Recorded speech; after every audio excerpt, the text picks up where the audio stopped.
Heureuse de vous retrouver pour votre rétrospective environnementale. À la une cette semaine, la mise en service d'une nouvelle centrale photovoltaïque de 30 MW crête au Niger. C'est suite à l'arrêt de l'approvisionnement électrique du Nigeria qui assurait 70% des besoins du pays. La Côte d'Ivoire investit 11,5 milliards de francs CFA dans les projets d'efficacité énergétique et énergie renouvelable. Le pays veut réduire sa dépendance aux énergies non renouvelables. Les détails à suivre. Un enfant sur 3 est exposé aux effets du changement climatique. C'est ce qui ressort du récent rapport du Fonds des Nations Unies pour l'enfant, UNICEF. Un appel est lancé aux dirigeants mondiaux afin de corriger le tir. C'est tout pour le sommaire. Bienvenue dans ce journal.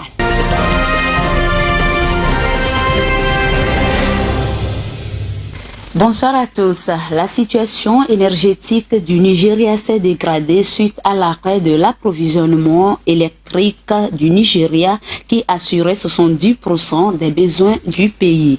Face à la situation, le Niger met en service une nouvelle centrale solaire de 30 MW crête. L'installation va permettre de pallier au délestage d'électricité devenu plus nombreux depuis 4 mois déjà. Suivons. Une centrale photovoltaïque de 30 MW mise en service par la société nigérienne d'électricité Nigelec. L'objectif pour les autorités nigériennes est de compenser d'importantes pénuries depuis que le Nigeria a arrêté de fournir de l'électricité au Niger en réaction au coup d'État du 26 juillet 2023. Équipée de plus de 55 000 panneaux solaires, cette centrale est la plus grande infrastructure énergétique solaire jamais réalisée au Niger. La centrale devait en effet être fonctionnelle depuis le 26 août, mais sa mise en service a été retardée par le départ du Niger de la plupart du personnel technique expatrié après le coup d'État militaire, selon le ministre nigérien des Énergies. La centrale, qui a coûté 20 milliards de francs CFA, a été financée notamment grâce à un prêt de 15,5 milliards de francs CFA auprès de l'Agence française de développement et un don de 3,5 milliards de francs CFA de l'Union européenne. L'opérationnalisation de cette centrale va permettre au Niger de mieux gérer les nombreux délestages d'électricité que subissent depuis 4 mois la quasi-totalité des quartiers de Niamey. Une situation due à la décision du Nigeria de ne plus fournir d'électricité au Niger qui dépend à 70% de son électricité. C'est sans exception, l'humanité tout entière fait face de plus en plus aux défis climatiques. Dans le Sahel, l'agroécologie est une alternative pour promouvoir une agriculture durable. Respectueuse envers l'environnement, cette pratique permet de renforcer la sécurité alimentaire des communes locales, protège les sols et crée d'emplois à la jeunesse. Irène Papadina. L'humanité doit faire face à des défis majeurs. Les activités humaines et l'évolution de la démographie ont engendré les changements climatiques, l'érosion des sols, la pollution et la dégradation des ressources naturelles. Au Sahel, l'agroécologie est au cœur des solutions à l'ensemble des pratiques agricoles. Cette agriculture, déjà en action, permet de préserver la biodiversité. Elle agit sur les cycles de la matière organique, permet de mieux utiliser l'eau disponible, de diminuer l'usage des intrants et de maîtriser les paysages dans le respect des processus écologiques naturels. L'association entre culture, élevage et forêt permet de retrouver la fertilité des terres et de renforcer la sécurité alimentaire des communautés locales.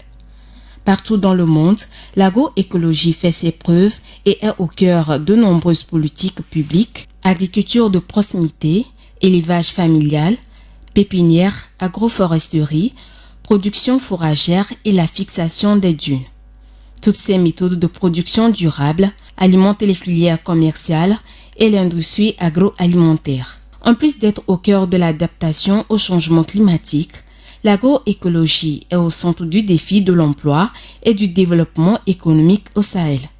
Selon les estimations des experts, les rendements agricoles au Sahel diminueront jusqu'à 50% à l'horizon 2050 si rien n'est fait pour la maintenir en place. Il est urgent d'agir en pratiquant les actes éco-responsables afin de lutter contre les changements climatiques et de devenir un exemple pour une économie verte et durable. 11,5 milliards de francs CFA sont investis en Côte d'Ivoire pour soutenir des projets d'efficacité énergétique et énergie renouvelable. Cet investissement a pour visée de favoriser la transition énergétique et réduire la dépendance aux sources d'énergie non renouvelables du pays. Le point avec Irène Papadina. Dans le cadre des efforts déployés par la Côte d'Ivoire pour atteindre ses objectifs, en matière de développement durable et de lutte contre le changement climatique, un financement de 11,5 milliards de francs CFA a été mis à la disposition de 2 banques partenaires locales que sont la Société Générale et la nouvelle Société intra-africaine d'assurance NCA par l'Agence française de développement AFD pour des projets d'efficacité énergétique et d'énergie renouvelable. Il s'agit d'un programme de financement qui a pour objectif de réduire la consommation d'énergie des entreprises et des particuliers dénommés sans REF à travers le développement des énergies renouvelables, en particulier l'énergie solaire et l'énergie éolienne. En termes d'opportunités, que sont des ressources financières qui vont permettre à la Côte d'Ivoire de pouvoir continuer de développer tout ce qui est approche de réduction de la dépendance aux énergies renouvelables. Le pays dispose déjà de plusieurs ressources qui permettent de mettre en œuvre assez facilement cette transition énergétique. Une partie de l'investissement sera consacrée à la mise en place de systèmes d'éclairage économe en énergie dans les bâtiments, la promotion de l'utilisation de l'énergie solaire dans les industries et la sensibilisation des citoyens aux gestes éco-responsables. Selon l'économiste Bruno-Jérémy Kouadio, les principaux défis, surtout au niveau de l'efficacité énergétique, résident essentiellement dans la réalisation d'audits énergétiques pour réduire ou amener la plupart des entreprises de consommateurs à pouvoir réduire leur consommation tant en pétrole, en gaz qu'en électricité. Les engagements pris à l'occasion de la COP21 intitulée « Contributions prévues déterminées au niveau national » ont fixé comme objectif de réduire de 28% les émissions de gaz à effet de serre entre 2014 et 2030. C'est dans ce contexte qu'intervient le programme SONREF Côte d'Ivoire, programme de finances vertes qui vise à promouvoir les investissements du secteur privé au bénéfice de la transition énergétique ivoirienne. Au Kenya, un éléphant vient de donner naissance à des jumeaux. C'est un phénomène rare pour les plus grands mammifères terrestres selon l'Organisation de conservation de cette espèce menacée. Plus d'éclairage avec Léon Sabou. Les 2 éléphantaux sont nés dans la réserve nationale de Samburu située au nord du Kenya d'une femelle nommée Alto, a rapporté l'organisation Save the Elephants. Les naissances de jumeaux ne représentent qu'1% des naissances d'éléphants. Mais la réserve de Samburu a la réputation de les voir naître avec d'autres jumeaux nés en début 2022. D'autres sont également déjà nés en 2006 mais n'ont survécu que quelques jours. La vidéo de ce rare spectacle a été publiée montrant Alto allaitant ses 2 bébés éléphants. Les éléphants femelles ont la période de gestation la plus longue de tous les mammifères. Elle est de 22 mois, ce qui fait qu'elle ne met bas que tous les 4 ans. Rappelons que selon les chiffres du recensement national de la faune sauvage kenyane en 2021, il y a plus de 36 000 éléphants. Ceci représente une augmentation de 12% par rapport à 2014 où le braconnage de l'ivoire était plus élevé. L'Union internationale pour la conservation de la nature, UICN, a averti en 2021 que le braconnage et la destruction de l'habitat à des fins agricoles ont un effet dévastateur sur le nombre d'éléphants à travers l'Afrique. Depuis le mois d'octobre, le Madagascar croule sous une chaleur infernale. Le pays subit une très forte hausse de température sans précédent. Les experts attribuent cette situation aux activités humaines, conséquence du changement climatique. Vivas Amana. Le thermomètre est monté très haut à Madagascar. Une telle chaleur n'aurait pas été possible sans le changement climatique. C'est le résultat d'une étude publiée le 23 novembre par le World Weather Attribution, un réseau mondial de scientifiques qui analyse en temps réel les événements météorologiques extrêmes. En octobre dernier, la Grande Île a été frappée par une vague de chaleur qu'elle n'avait jamais connue depuis 40 ans. Le rapport conclut que le changement climatique causé par l'activité humaine a fait monter la température de 1 à 2 degrés Celsius selon les variables étudiées. D'après le conseil technique du Centre climat de la Croix-Rouge et du Croissant-Rouge Sanyati Sengup, une hausse de 0,5 degrés Celsius peut pousser des milliers de personnes à leur limite physiologique et provoquer des décès. Cette vague de chaleur est une double peine pour les Malgaches. En effet, 91% de la population de la Grande Île vit sous le seuil de pauvreté. La moitié n'a pas accès à l'eau potable et à l'électricité, une situation qui les rend plus vulnérables au changement climatique. Rappelons qu'en 2023, plus de 13 000 personnes sont mortes à cause des phénomènes climatiques extrêmes en Afrique, selon la base de données internationale sur les catastrophes. L'Afrique est en quête du financement du bassin du Congo pour protéger la biodiversité et restaurer les terres dégradables.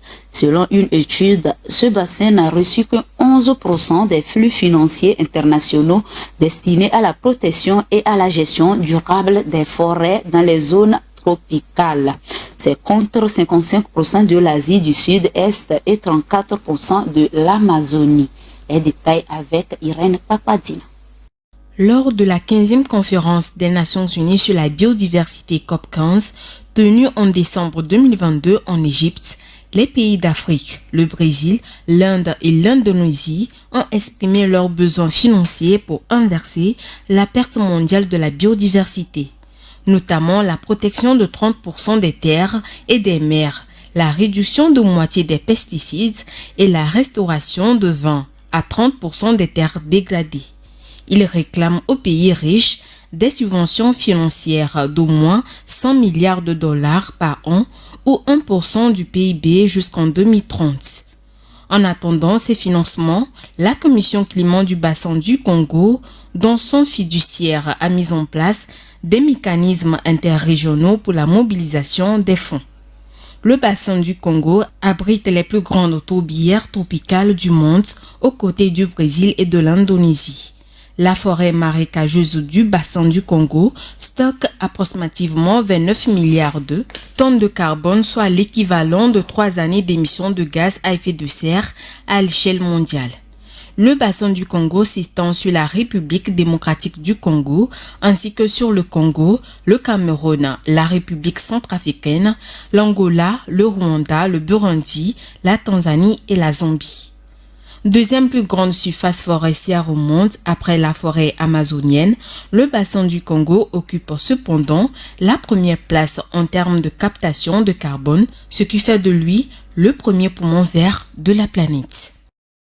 La pollution plastique est l'une des préoccupations majeures en Éthiopie. Pour lutter contre le phénomène, des opérations de ramassage des déchets ont été effectuées par les travailleurs du secteur informel dans la capitale Addis Abeba.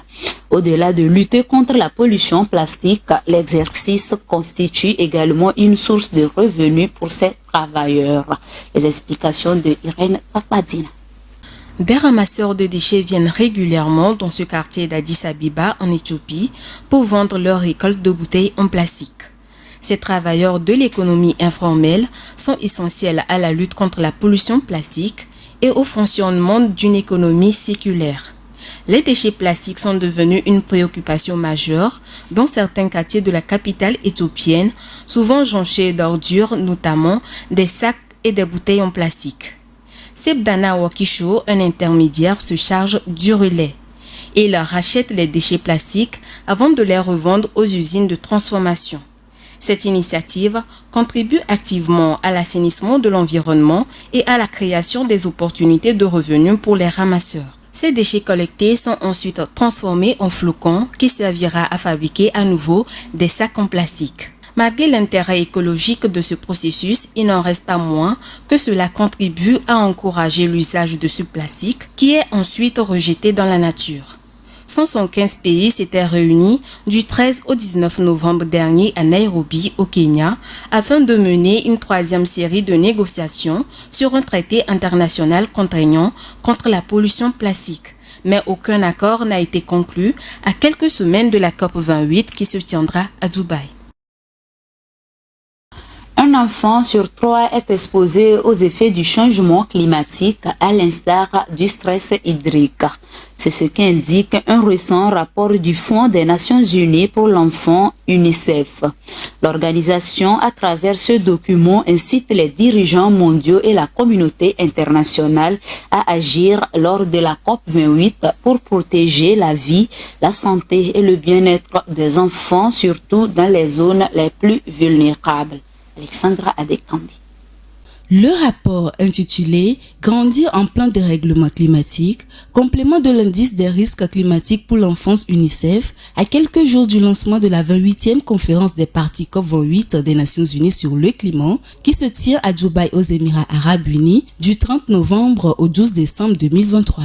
Selon le document, un enfant sur 3, soit 739 millions de personnes, subissent les effets du changement climatique, à l'instar du stress hydrique dans le monde. Cette vulnérabilité hydrique peut rapidement impacter la santé entre les troubles de l'attention, troubles de mémoire immédiate et fatigue, qui sont les principales conséquences d'un défaut d'hydratation. Pensant éviter cette fin tragique, ils se tournent généralement vers des sources d'eau non salubres, mais sont vite rattrapés par des maladies d'origine hydrique telles que le choléra, la fièvre typhoïde, la diarrhée, qui sont souvent fatales chez les enfants de moins de 5 ans. De 436 millions d'enfants menacés par le stress hydrique en 2022, l'UNICEF craint que 35 millions d'enfants supplémentaires ne soient exposés d'ici à 2050. Dans ces circonstances, investir dans des services adéquats d'approvisionnement en eau salubre et d'assainissement constitue une première ligne de défense essentielle pour protéger les enfants. L'UNICEF prévoit de le rappeler aux dirigeants mondiaux et à la communauté internationale présente à la COP28. À côté des risques liés aux pénuries d'eau, les enfants sont également vulnérables à la pollution de l'air par les gaz à effet de serre, aux extrêmes chaleurs, aux inondations et à l'insécurité alimentaire. On va parler à présent de la laitue d'eau. C'est une plante avec des rosettes de feuilles vertes qui participe à décorer la surface d'un bassin. En plus de son aspect ornemental, elle possède des vertus nécessaires au maintien d'un écosystème sain. Regardez. La laitue d'eau ou salade d'eau est une plante aquatique flottante appartenant à la famille des Aracées. Elle est originaire des régions tropicales et subtropicales et apprécie les eaux chaudes et les températures supérieures à 15 degrés Celsius. Son aptitude de croissance est d'ailleurs directement liée au climat et à son ensoleillement. Dans des conditions favorables, la laitue d'eau peut vite coloniser toute l'étendue d'un bassin. C'est pourquoi il est impératif de contrôler son expansion en éclaircissant le nombre de plants. Cette plante se caractérise par son aspect en rosette de feuilles vertes brillantes disposées en spirale sur 10 à 20 cm d'envergure et de hauteur. Ses feuilles sont épaisses, charnues et arrondies, formant une sorte de cuvette qui retient l'eau. Les racines pendantes de cette plante se développent dans l'eau, offrant un refuge pour de nombreux organismes aquatiques. Son aspect fonctionnel ne s'arrête pas là. Le système radiculaire de la plante absorbe les nutriments dans l'eau, apportant à la laitue d'eau des capacités épuratives très utiles au maintien de la bonne santé d'un bassin de jardin. La laitue d'eau se multiplie très facilement et spontanément grâce à ses très nombreux rejets. C'est d'ailleurs pour cela qu'en zone tropicale, elle est devenue invasive, recouvrant entièrement des plans d'eau. Les racines de la laitue d'eau sont très appréciées des poissons car elles leur servent de refuge et de nourriture.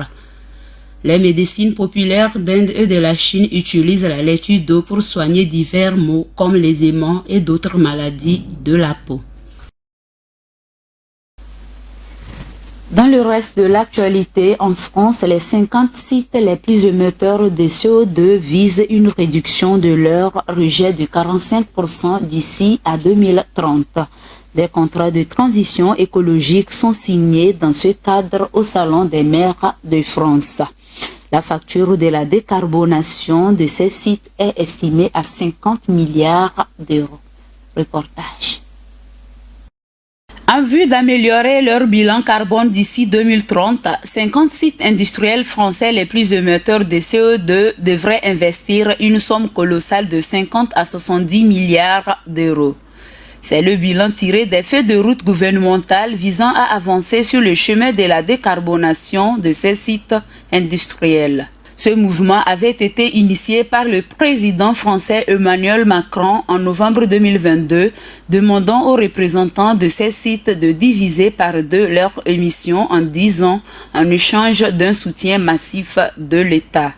C'est dans cette dynamique que ces derniers se sont retrouvés mercredi dernier au Salon des maires de France pour signer les contrats de transition écologique en présence de la Première ministre Elisabeth Borne, Agnès Pannier-Runacher, ministre de la Transition énergétique, et Roland Lescure, ministre délégué en charge de l'industrie.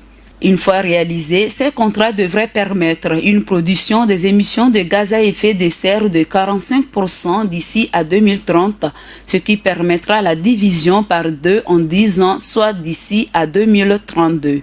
Cet effort sur les sites industriels les plus émetteurs aura un impact sur l'ensemble de la France. L'industrie dans son ensemble émet 20% de CO2 français alors qu'elle ne représente que 11% du PIB. Les 50 sites les plus émetteurs représentent la moitié des émissions de l'industrie dans son ensemble. Au total, ils représentent pas moins de 12% des émissions françaises de CO2. Faire un effort particulier sur ces sites a donc du sens pour avoir un effet maximal. Ceux-ci appartiennent à 4 grands secteurs: la chimie, la métallurgie, les matériaux de construction et l'agro-industrie. Pour l'industrie, 2030, c'est déjà demain. Dans la course pour faire baisser les émissions de CO2, il n'y a pas une seule solution, mais il faudra utiliser un ensemble de technologies différentes, a expliqué Philippe Merino, vice-président d'Air Liquide en charge de l'ingénierie. La volonté des industriels est forte et ces contrats montrent le chemin à parcourir. Les industriels doivent pouvoir se projeter, avoir de la visibilité. C'est ce que ces feuilles de route vont permettre, a expliqué du côté de Bercy.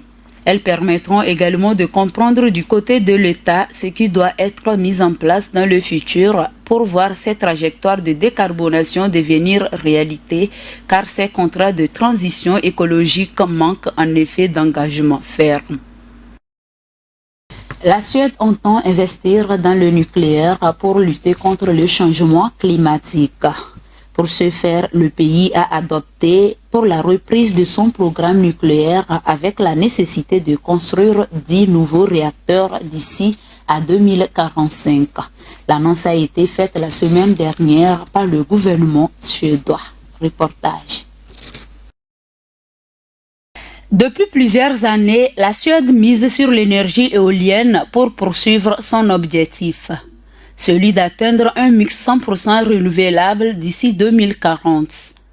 Le gouvernement suédois a annoncé la semaine dernière la reprise de son programme nucléaire avec la nécessité de construire 10 nouveaux réacteurs d'ici 2045. C'est une décision datant de 2022 à l'occasion du dernier changement du gouvernement. Selon la nouvelle coalition de centre-droit dans l'accord de Tido, l'ambition du pays était d'atteindre un mix énergétique 100% sans énergie fossile et non plus 100% renouvelable. En matière du nucléaire, la Suède est dotée de 6 réacteurs en fonctionnement installés au sein de 3 centrales. En septembre 2023, le gouvernement a décidé de soumettre au Parlement une proposition de loi visant à modifier plusieurs règles en matière de nucléaire. Il s'agirait de revenir sur la limite existante de 10 nucléaires maximum en exploitation et d'autoriser la construction de nouveaux sur d'autres sites que ceux existants.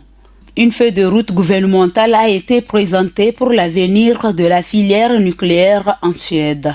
Ce document prévoit de désigner un coordinateur de l'énergie nucléaire dont la charge serait notamment de faciliter le développement du secteur. Selon Ebba Busch, vice-premier ministre et ministre de l'énergie, la Suède jette les bases pour redevenir un leader en matière d'énergie nucléaire.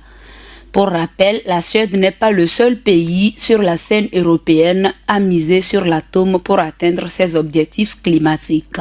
La France, la Finlande, la Slovaquie et la Hongrie envisagent également de s'appuyer sur le nucléaire dans les années à venir. Et pour finir, des champs de ruines à la place des édifices ou des espaces naturels.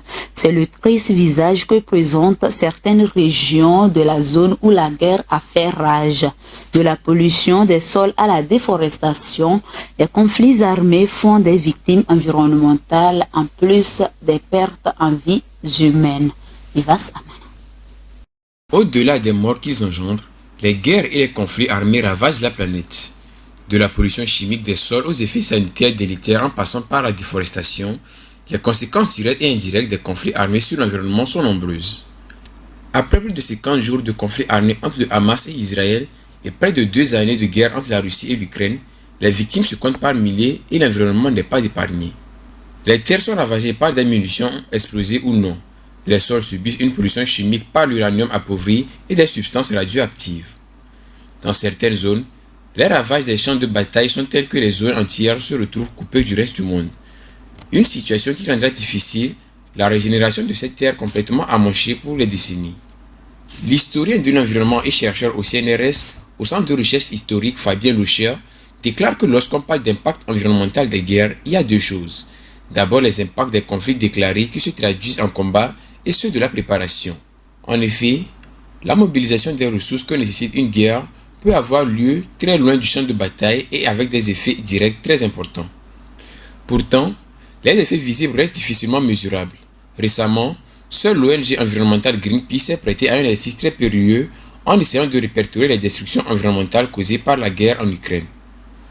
Par les années antérieures, la guerre du Pacifique avait eu pour conséquence environnementale la déforestation de l'hémisphère sud par les États-Unis. Également, les essais nucléaires détruisent des régions et sont responsables de la multiplication des cancers entre les années 1960 et 1990. Et c'est tout pour ce journal. Merci de votre fidélité à l'antenne de Green TV International. Bon week-end à tous.